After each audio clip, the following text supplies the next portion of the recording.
सुप्रभात मेरे प्यारे बच्चों। आज हम पढ़ेंगे पाठ 6 अपना स्थान स्वयं बनाएं का पेज नंबर 44।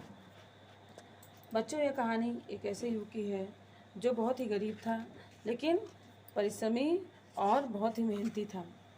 उसने अपने मेहनत, कर्तव्यनिष्ठा और ईमानदारी के पद पर के द्वारा निजी कार्यालय में चपरासी के पद से राज्य के प्रधानमंत्री पद तक पहुंचा।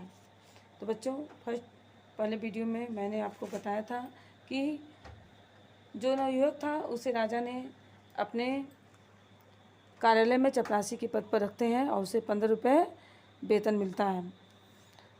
और जो मंत्री रहता है वह जो युवक को जो लाता है नौकरी देने के लिए, दिलाने के लिए, तो उसे बहुत ही बुरा लगता है, क्योंकि वह उस युवक को लाया था जहाँ से वह बहुत अच्छी नौकरी करता था। लेकिन जो युवक होता है वह चपरासी के पद पर कार्य को बहुत मेहनत और ईमानदारी से करता है और राजा के प्रति कृतज्ञता प्रकट करता है। अब युवक जो है कार्यालय में जाता है तो क्या देखता है, युवक ने लगातार कई दिनों तक उस कार्यालय की सफाई करके उसे शाही कार्यालय का रूप दे दिया। जो राजा का कार्यालय था उसमें बहुत धूल धक्कर जमी हुई थी, क्योंकि काफ़ी दिनों से वहाँ पर कोई नहीं गया था। तो वह युवक बहुत मेहनती था, वो उसने जा करके उसकी साफ़ सफाई की और उसे कार्यालय का रूप दे दिया। उस कार्यालय के पास जो कार्यालय था उसके बगल में एक कोठरी थी। उस कोठरी में साफ़ सफाई की तो उसे पता चला कि उसमें बादशाह के निजी पत्र जो थे आए हुए थे वो, और उस लिफाफों का ढेर जो था कोठरी में पड़ा था। और उसने जब लिफाफों को बाहर निकाला तो उसने देखा कि लिफाफों के ऊपर सोने की पच्चीकारी थी और रत्न जड़े हुए थे। तो उसने क्या किया, ये लिफाफे कौन थे? जो दूसरे राजाओं और मंत्रियों, उमराओं के यहाँ से निमंत्रण आए थे राजा के पास, वही लिफाफे थे और ये लिफाफे बहुत ही कीमती थे। युवक ने क्या किया, कारीगर को बुला करके उसमें से जो कीमती सामान थे उसे क्या किया, उसे सोने की रत्न जो थे, सोने की पिचकारी जो थी वो रत्न थे, उन सबको कीमती सामान को लिफाफों से उतरवा लिया और उन्हें बाज़ार में बेच दिया। और जो पैसा मिला उससे क्या किया उसने, उन रकम से उसने बढ़िया फर्नीचर, चित्र और ख़रीदा, और जो बाकी पैसा बचा था उसे उसने राजा के खजाने में जमा कर दिया। जहाँ पर उसने सामान को बेचा था वहाँ की रसीद और जहाँ से उसने सारा सामान खरीदा था उन सब की रसीद उसने अपने पास रख ली। और जो कार्यालय था जिसे राजा ने उसे सौंपा था, उस कार्यालय को जब उसने सजा दिया, फर्नीचर लगा दिया, तो वह शाही हो गया। और जो राजा जो चुगलखोर थे बच्चों, चुगलखोर मतलब वो क्या होता है, शिकायत करने वाला या चुगली करने वाला, दूसरे की बुराई करने वाला। जो चुगलखोर थे वे क्या किए, अब राजा के पास जा कर के उसकी शिकायत करने लगे। क्या शिकायत करने लगे, क्योंकि उनको पता नहीं था कि वह पैसा कहाँ से लाया है। और उसने राजा से, जो चुगलखोर थे, अपने तो कुछ काम तो करते नहीं थे, और जो काम करता था क्या करते थे, उसकी तरक्की उनको पसंद नहीं थी। उन लोगों ने जाकर राजा से शिकायत कर दिया कि वो तो पैसा लुटा रहा है। और प्रतिदिन शिकायत सुनते सुनते राजा को एक दिन बहुत गुस्सा आ गया और उन्होंने क्या किया, उन्होंने वे कार्यालय में आए और वहाँ के साज सजावट को देख करके बहुत ही गुस्से में तेज आवाज़ से पूछा कि ये तुमने सजावट किसके रुपयों से की है? तो उस युवक जो था, युवक तो ईमानदार था, उसने कहा कि हुजूर, मैंने यहीं के रुपए से यहाँ की सजावट की है। और उसने रद्दी लिफाफों की कहानी राजा को सुनाई। और खजांची कौन होता है बच्चों? जो खजाने की देखभाल करता है। और खजांची से उसने गवाही भी दिलवा दी कि उसने कहाँ सामान खरीदा था और कितने में सामान बेचा था और पैसा कितना जमा किया था। जो राजा थे वो बहुत खुश हुए और उन्होंने उस युवक को वित्त मंत्री बना दिया। वित्त मंत्री क्या होता है बच्चों? वित्त मंत्री जो होता है, वित्त मीन्स खजाना जो होता है उसकी देखभाल करता है वित्त मंत्री। अब बच्चों वह युवक कहाँ से, चपरासी से वित्त मंत्री पे पहुँच गया। और जब वित्त मंत्री वह बन गया तो वह अपना काम और ईमानदारी से करने लगा।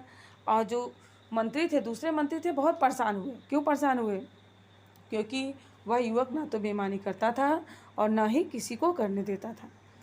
और जो भी मंत्री जो था राजा के पास जाता, वह किसी न किसी बहाने से उस युवक की शिकायत ही करता था ताकि वह बादशाह की नज़रों से गिर जाए। एक रात की बात है, 2 बज रहे थे। राजा ने अपने सेनापति को बुलाया और कहा, हमारे सभी मंत्रियों को उनके घरों से उठाकर इस कमरे में ले आओ। जो जिस हालत में है उन्हें उसी हालत में लाओ और हमारे सामने पेश करो। कोई पलंग में सो रहा है तो उसको पलंग सहित उठवा लाओ। कोई कालीन पर बैठा चौपड़ खेला तो उसे कालीन समेत उठा लाओ। कोई 1 घंटे में सब बादशाह के कमरे में आ गए। जितने मंत्री थे सब 1 घंटे के अंदर बादशाह के कमरे में उपस्थित हो गए। 8 में से 7 मंत्री नशे में थे और उनमें से कुछ जुआ भी खेल रहे थे। वित्त मंत्री जो थे, वित्त मंत्री कौन थे? युवक थे। जो युवक वित्त मंत्री जी थे वह एक चौकी पर बैठकर दिए की रोशनी से कोई कागज देख रहे थे। देखिए, दिए की रोशनी से कोई कागज देख रहे थे। तो ये बादशाह है। बादशाह ने वित्त मंत्री से पूछा, जनाब आप रात के 2 बजे किस कागज में उलझे हुए हैं? वित्त मंत्री ने उत्तर दिया, हुजूर दूर के इलाके में इस साल जो राजकर आया है उसमें पिछले साल से 1 पैसा कम है, इसीलिए बार बार देख रहा हूँ कि जोड़ में कोई भूल हो गई है या सचमुच पैसा कम है। जो राजा थे, बादशाह ने अपनी जेब से 1 पैसा फेंक कर कहा, लो अब हिसाब ठीक कर दो और जाओ आराम करो। जो राजा थे उन्हें बड़ा आश्चर्य हुआ। उन्होंने कहा, 1 ही पैसा तो कम है, लो मेरे पास से पैसा लो और हिसाब को बराबर कर दो। जो वित्त मंत्री थे उन्होंने कहा कि नम्रता मतलब विनयपूर्वक कहा कि पैसा राजा को वापस कर दिया और कहा कि हुजूर पैसा तो मैं भी डाल सकता था, लेकिन यदि पैसा कम है उसके बारे में पूछताछ नहीं हुई तो अफसर जो है अपने काम में ढील देंगे और उनके मन में बेईमानी पैदा हो जाएगी। क्यों बेईमानी पैदा हो जाएगी? क्योंकि उन्हें पता चल जाएगा कि इस पैसे का कोई हिसाब नहीं रखता है और वे धीरे धीरे करके 1 रुपया 2 रुपया ऐसे 1 पैसा 2 पैसा ऐसे धीरे धीरे कम करते चले जाएंगे और जो अर्थव्यवस्था है वह क्या हो जाएगी? वह कमज़ोर पड़ जाएगी। जो राजा थे उसकी बात सुनकर के बहुत प्रसन्न हुए। किसकी बात सुनकर के बच्चों? उस युवक की बात सुनकर के बहुत प्रसन्न हो गए और राजा ने उस युवक को क्या कर दिया? उस युवक को प्रधानमंत्री बना दिया। तो बच्चों वह युवक जो था वो आया था किस पद पे?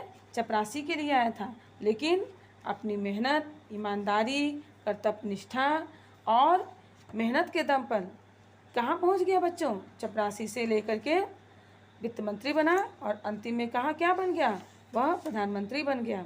तो बच्चों जो ये परिश्रम, ईमानदारी और कर्तव्य निष्ठा ये गुण ऐसे होते हैं जो व्यक्ति को समाज में मान सम्मान दिलाते हैं और जो व्यक्ति अपने कार्य को मेहनत और ईमानदारी से करता है तो वह क्या होता है? अपने कार्य में सफल होता है और आगे जाकर के बहुत ही तरक्की करता है।